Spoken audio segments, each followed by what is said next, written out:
The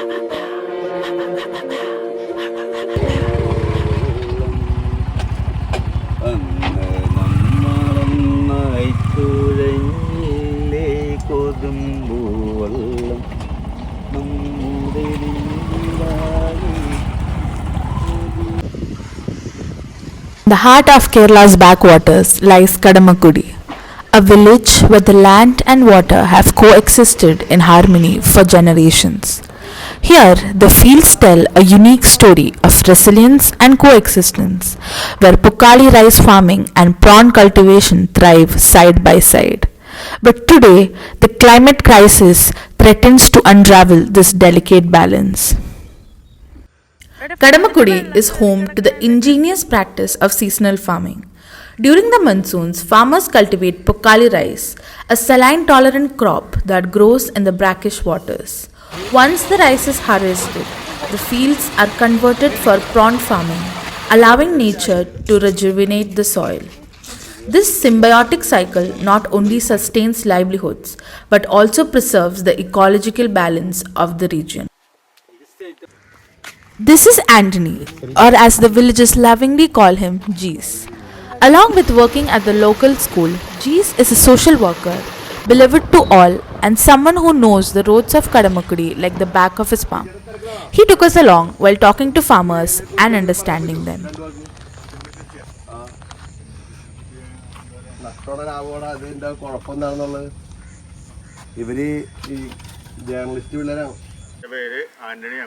Manavalan house Kadamakudy വെള്ളപ്പിക്കോ വയസ്സ് 67. പിന്നെ ഇവിടുത്തെ ചെമ്മീൻ പരിപാടി എന്ന് പറഞ്ഞാൽ ചെമ്മീൻ ഇപ്പോൾ ആർക്കും കിട്ടാതെ വെള്ളപ്പൊക്കത്തിന് ഇവിടെ പുഴകളെല്ലാം എക്കൽ വന്ന് മൂടിപ്പോയി. അത് കാരണം വെള്ളം മുഴുവൻ ഇപ്പോൾ കരപ്പിലേക്ക് പോരാണ്. എക്കൽ വന്ന് മൂടിയതിൻ്റെ പേരിൽ പുഴ കംപ്ലീറ്റ് നടന്നിരിക്കുകയാണ്. ചെമ്മീൻ അത് കാരണം കെട്ടുകാർക്ക് ചെമ്മീൻ വളരെ കുറവാണ് ഇപ്പോൾ കിട്ടുന്നത്. നേരത്തെ ഒക്കെ ഇവിടെ ഈ കെട്ടിൽ വല വെച്ച് കഴിഞ്ഞാൽ ഒരു 900-1000 കിലോ ദിവസം കിട്ടും. അത് ഇപ്പോൾ 100 കിലോ 150 കിലോ ആയി. അപ്പോൾ ചെമ്മീൻ കുറഞ്ഞ് കാരണം പുഴ കംപ്ലീറ്റ് എക്കൽ വന്ന് മൂടിയ കാരണം പുഴയിൽ ചെമ്മീൻ കയറാനുള്ള ഇതില്ല. അപ്പോൾ വെള്ളം കരപ്പയിലേക്ക് കയറിക്കൊണ്ടിരിക്കുകയാണ്. കടമക്കുടി പ്രദേശത്തുള്ള ഒരാളാണ്. മോഹൻ എന്നാണ് എൻ്റെ പേര്. 64 വയസ്സുണ്ട്. പിന്നെ ഞാൻ ഈ പൊക്കാളിപ്പാടത്തിൻ്റെ കാര്യം പറഞ്ഞാൽ എനിക്കിതിൽ ഒരു 3/4 ഏക്കറോളം സ്ഥലമുണ്ട് കമ്മ്യൂണിക്കേഷൻ. അപ്പോൾ ഞാൻ പണ്ട് അങ്ങനെ കിളച്ചുകൊണ്ടാണ് ഈ കൃഷി ചെയ്തുകൊണ്ടിരുന്നത്. ഇപ്പോൾ പരിപാടിയൊക്കെ നിന്നുപോയി, കിളക്കാൻ പറ്റണില്ല. കാലാവസ്ഥ വ്യതിയാനങ്ങൾ തന്നെ. അപ്പോൾ കൃഷി ചെയ്യാൻ പറ്റുന്ന പറഞ്ഞാൽ മഴ നമ്മൾ ഉദ്ദേശിക്കുന്ന പോലെയല്ല പെയ്യുന്നത്. The tides are shifting, literally and figuratively. Rising sea levels and unpredictable monsoons have thrown the traditional farming calendar into chaos. Excessive flooding or prolonged dry spells disrupt the careful timing of Pokali and prawn cycles, leaving fields either parched or overwhelmed. Diseases in prawn ponds and declining yields in rice farming paint a grim picture for the farmers. 18 വയസ്സിൽ വന്നാണ് കടമക്കുടിയിൽ. അപ്പം അത് കഴിഞ്ഞ് 2-3-4 കൊല്ലം കഴിഞ്ഞതിന് ശേഷമാണ് തപ്പാനൊക്കെ നടക്കുന്നത്. പിന്നെ പിള്ളേരൊക്കെ ആയപ്പോൾ 4 മക്കളുണ്ട്, 4 ആൺമക്കൾ. പിള്ളേരുണ്ടെങ്കിലും അതിപ്പോഴും തപ്പാൻ പോയി. ഞങ്ങൾ വെള്ളത്തിൽ പോയി ഇറങ്ങി വെള്ളം പറ്റാണെങ്കിൽ ഞങ്ങൾക്ക് ഇത്തിരി അധികം കിട്ടും. ഇങ്ങനെ വെള്ളം കിടക്കുകയാണെങ്കിൽ ഏറ്റവുമാണെങ്കിൽ അധികം കിട്ടുമെന്ന് പറഞ്ഞിട്ട് കാര്യമില്ല. കെറ്റില് ചില സ്ഥലത്തൊന്നും ഉണ്ടാവില്ല. ഒന്നും ഇല്ലാത്ത സ്ഥിതിക്ക് വെറുതെ പോന്നിട്ട് 4 ഘട്ടമൊക്കെ മഴയും കാറ്റും കൊണ്ടൊക്കെ പോന്നിട്ടുണ്ട്. ഇപ്പൊ ഇപ്പൊ പണ്ടത്തെ ഒന്നുമില്ല. ഒന്നുമില്ലെന്ന് പറഞ്ഞാൽ ഒന്നുമില്ല. ഞങ്ങൾക്ക് ഈ 90 സാധനം കിട്ടിയില്ല. കൃഷിയാണെങ്കിലും ഇട്ടിട്ട് ഒന്നും ഉണ്ടായിരുന്നില്ലല്ലോ. അത് ഈ വെള്ളത്തിൻ്റെയും ഒക്കെ ഒരു കയറ്റിറക്കത്തിൻ്റെ ഒരു ബുദ്ധിമുട്ടായിരുന്നു. എൻ്റെ പേര് സുരേഷ്. ഞാൻ പാരമ്പര്യമായിട്ട് എൻ്റെ അച്ഛൻ മുതലുള്ള അച്ഛൻ ചെമ്മിക്കെട്ട് നടത്തുന്ന ആളായിരുന്നു. അപ്പോൾ അത് കണ്ടുപഠിച്ചിട്ടാണ് ഈ ഫീൽഡിലേക്ക് ഇറങ്ങിയത്. ഞാനും എൻ്റെ അനിയനും ഞങ്ങൾ കൂട്ടായിട്ടാണ് ഈ ചെമ്മിക്കെട്ട് ചെയ്യണത്. അപ്പോൾ ആദ്യമൊക്കെ നല്ല മെച്ചമായിരുന്നു, കാലാവസ്ഥ അനുകൂലമായിരുന്നു. ഇപ്പോൾ കുറച്ച് നാളായി, ഒരു 5-10 വർഷത്തോളമായി കാലാവസ്ഥ വ്യതിയാനം. അപ്പോൾ ഈ ചെമ്മിക്കെട്ടിൻ്റെ കാലാവധി എന്ന് പറഞ്ഞാൽ നവംബർ 15 മുതലാണ്. ഈ നവംബർ കഴിഞ്ഞാലും ഡിസംബർ വരെയൊക്കെ മഴയാണ് കാലാവസ്ഥ. അതാണ് ഈ പറയുന്നത് കാലാവസ്ഥ വ്യതിയാനം. Despite these challenges, the spirit of Kadamakudi remains unbroken. Some farmers are blending traditional wisdom with modern innovations, improving water management systems and adopting scientific practices to boost prawn health.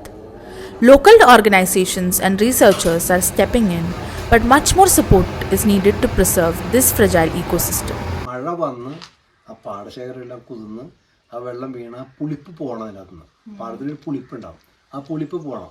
പക്ഷെ ആ പുളിപ്പ് പോകാനുള്ള സൗകര്യം കഴിഞ്ഞൊന്നും ഉണ്ടായിരുന്നില്ല. ഈ പൊക്കാളി എന്ന് പറയുന്ന സാധനം 10 അടി നീളത്തോളം വയ്ക്കും. പക്ഷേ നമ്മളിതിൻ്റെ തല മാത്രം, അതായത് ഒരു 2-2.5 അടി നീളത്തിലുള്ള തല മാത്രമേ കൊയ്തെടുക്കുന്നുള്ളൂ. ബാക്കി അതിൻ്റെ വേസ്റ്റ് ആ പാടത്തിന് കിടക്കുക. അത് അവിടെ കിടന്ന് ചീഞ്ഞ് ഞങ്ങൾ അടുത്ത ചെമ്മീൻ കൃഷിക്ക് അത് ചെമ്മീൻ തീറ്റയായിട്ട് മാറും. ചെമ്മീനും മത്സ്യങ്ങൾക്ക് തീറ്റയായിട്ട് മാറും. ഇതാണ് ഒരു റൊട്ടേഷൻ, ഒരു ശരിക്കും പ്രകൃതിയുടെ ഒരു എക്കോ ഫ്രണ്ട്ലി റൊട്ടേഷനാണത്. 1-2 പാടങ്ങളിൽ മാത്രം വളരെ കുറച്ച്, അത് കരയോട് ചേർന്നുള്ള കുറച്ച് സ്ഥലങ്ങളിൽ മാത്രമേ ഞാറ് പിടിച്ചുള്ളൂ. ബാക്കി എല്ലാ സ്ഥലവും കംപ്ലീറ്റ് കാലിയായിട്ട് പോയി. എൻ്റെ പേര് ബെഞ്ചമിൻ, കടമക്കുടി 1-ാം വാർഡ് മെമ്പർ, ക്ഷേമകാര്യ സ്റ്റാൻഡിംഗ് കമ്മിറ്റി ചെയർമാനാണ്.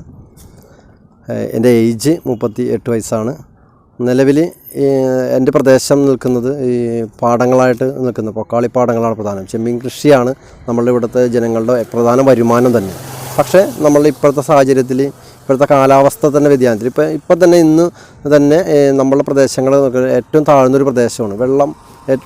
വെള്ളം വെയിലേറ്റം വളരെ കൂടുതലുള്ളൊരു പ്രദേശമാണ്. അപ്പോൾ വെയിലേറ്റം കൂടുമ്പോൾ ശരിക്കും പറഞ്ഞിട്ടുണ്ടെങ്കിൽ ഇപ്പോൾ കെട്ടിലെ തന്നെ തക്കം മാറുന്നതാണ്. തക്കത്ത് അതായത് ചെമ്മീൻ ഒന്നും ഇല്ലാത്തൊരു കണ്ടീഷനിലോട്ട് എത്തി. ആ ഒരു സാഹചര്യമാണ് നമ്മുടെ ഈ പ്രദേശത്തുള്ളത്.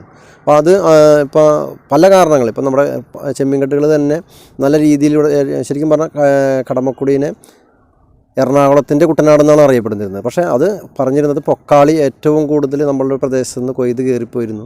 ആ സമയങ്ങളിൽ ചെമ്മീനും മീനും ഒരുപാട് നമുക്ക് കിട്ടിയിരുന്നു. പക്ഷേ ഇപ്പോൾ പൊക്കാളി കൃഷികൾ തന്നെ കുറഞ്ഞു വരുന്നു. കാരണങ്ങളുണ്ട്. നമുക്ക് മറ്റു പ്രദേശങ്ങളിൽ നോക്കിയാൽ പൊക്കാളി കൃഷി അല്ലെങ്കിൽ മറ്റു കൃഷികൾ ചെയ്യാനായിട്ട് യന്ത്രങ്ങൾ ഇറക്കാൻ പാടങ്ങൾ സാഹചര്യം. പക്ഷേ ഇപ്പോൾ ഇവിടുത്തെ സാഹചര്യത്തിൽ അത് സാധിക്കുന്നില്ല. അതേപോലെ നമ്മൾ ചെമ്മീൻ കെട്ട് മാത്രമായിട്ട് ഇപ്പോൾ മുന്നോട്ട് പോകേണ്ട കണ്ടീഷനിലോട്ട് വരികയാണ്. അല്ലെങ്കിൽ ആ കൃഷിയിടങ്ങൾ മത്സ്യമായിട്ട് ബന്ധപ്പെട്ട് മാത്രം നിൽക്കുന്നൊരു കാര്യം. For the people of Kadamakudi, this is not just a fight for survival. It is a fight to preserve their heritage. The symbiotic dance between Pokali farming and prawn cultivation is a testament to their connection with nature. Losing this practice would mean losing a part of their identity, their culture and their way of life.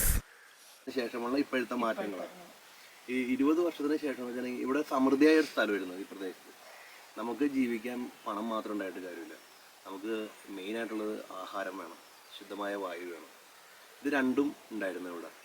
പക്ഷേ ഇപ്പോൾ അത് രണ്ടിനും ഭയങ്കര ദൗർലഭ്യമായി. നമുക്ക് ഭക്ഷണത്തിൻ്റെ കാര്യം പറയുകയാണെങ്കിൽ നമുക്ക് ഇവിടെ പൊക്കാളി അരി സമൃദ്ധമായിട്ട് ഉണ്ടായിക്കൊണ്ടിരുന്നതാണ്. ഇത് നമുക്കൊരു വളമോ അല്ലെങ്കിൽ മറ്റുള്ള ഒന്നും തന്നെ കൊടുക്കാതെ പ്രകൃതിയിൽ തന്നെ നമ്മൾ വിത്ത് വിതച്ച് കഴിഞ്ഞാൽ അത് പ്രകൃതി തന്നെ വളർത്തിക്കൊണ്ടുവന്ന് നമുക്കതിൻ്റെ ഈൽഡ് കിട്ടുന്ന സംവിധാനം വരുന്നു. ഇപ്പോൾ അത് ഇല്ലാതായിക്കൊണ്ടിരിക്കുകയാണ്. Kadamakudi's story is a powerful reminder of humanity's deep connection with nature and how climate change threatens to disrupt it.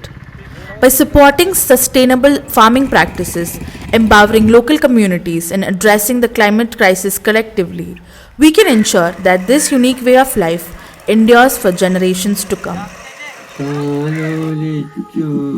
പെറ്റുവളർത്തിയ തങ്കക്കുടങ്ങൾക്കാരുണ്ട്, അവരുടെ ചുംബനമല്ലേ അമ്മേ കണ്ണു തുറക്കൂലേ.